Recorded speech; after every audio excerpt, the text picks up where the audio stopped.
السلام عليكم ورحمة الله تعالى وبركاته. في هذه الحلقة غادي نتكلموا على الفارين. La farine est le produit résulte de la culture de l'amande du grain de blé. La farine est obtenue à partir d'autres grains, soja, orge, maïs. قال لك الدقيق هو واحد المادة ولا واحد المنتوج ناتج على الطحين، يعني شي حاجة مطحونة بحال مثلا القمح. ويمكن لينا نحصلوا على الفارين من المايس، الذرة ولا فول الصويا ولا الشعير.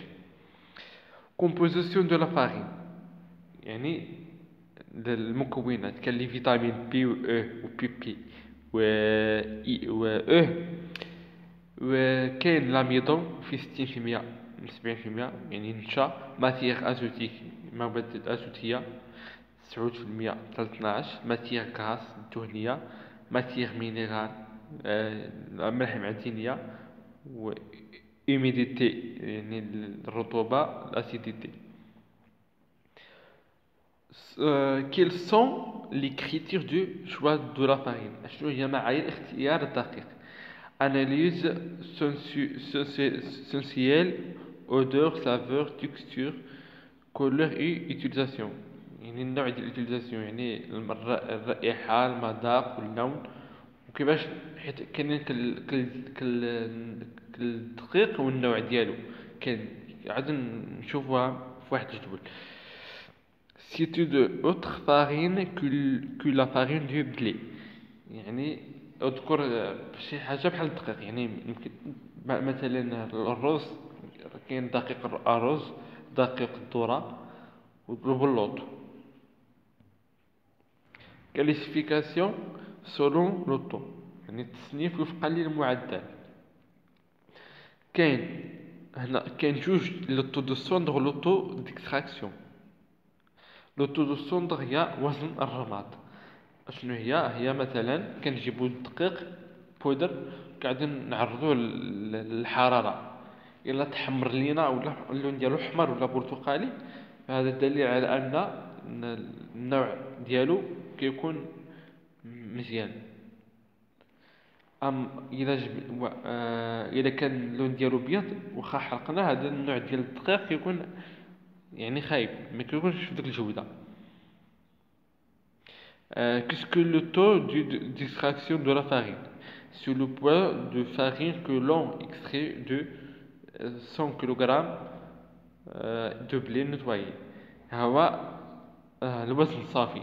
مثلا حنا كنجيبو خنشة ديال القمح فيها 100 كيلو، الى غربلناها وحيدنا فيها ديك الشوائب ومهم ولات فارين ولات بودر، قاعدين نهزوها نعبروها كنشوفوا واش بقات 100 غرام ولا تغير ولا نقص.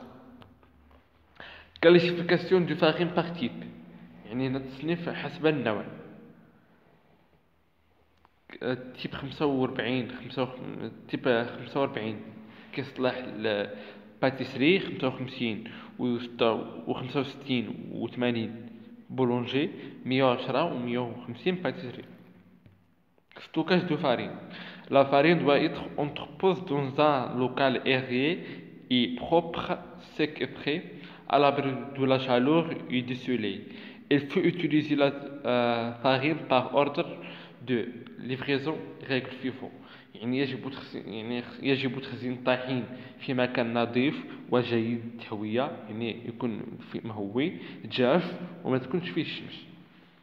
ويجب استخدام الدقيق حسب الترتيب ديال فيفو، فيرست ان فيرست اوت.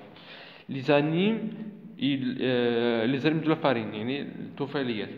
لا شالور اي هيميديتي بروفوك اون اكتيفيتي دي amylase contenue naturellement dans la farine. Cette activité dégrade les matières grasses de la farine et cause le rancissement.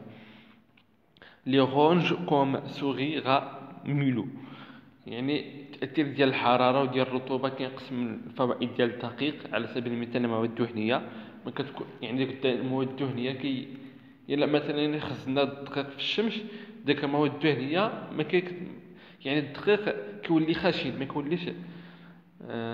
ولي رونجور بحال الفأر والجردان وسرق الزيت. كريتير دو كاليتي دون بون فارين. يعني هنا المميزات ديال الدقيق الجيد، يعني معايير ديال الدقيق. يعني خصنا نشوفوا التونور، يعني النسبة ديال الرطوبة، والنسبة ديال الجلوتين، والنسبة ديال الأملاح المعدنية. و كنشوفوا سافور اودور، يعني خصو يكون الرائحة ديالو جيدة، ويكون رطب. لي زاميليورون دو لا فارين، كاين يعني هنا المحسنات ديال الدقيق. كان فارين دو مال دوبلي اللي كيعطي بونغو، اسيد اسكوربيك كيعطي هنا الفوليوم ديال العجينه. ليكتين يعني هذا كيعطي كيعطي لاباط واحد يعني رطبه، كيخليها رطبه.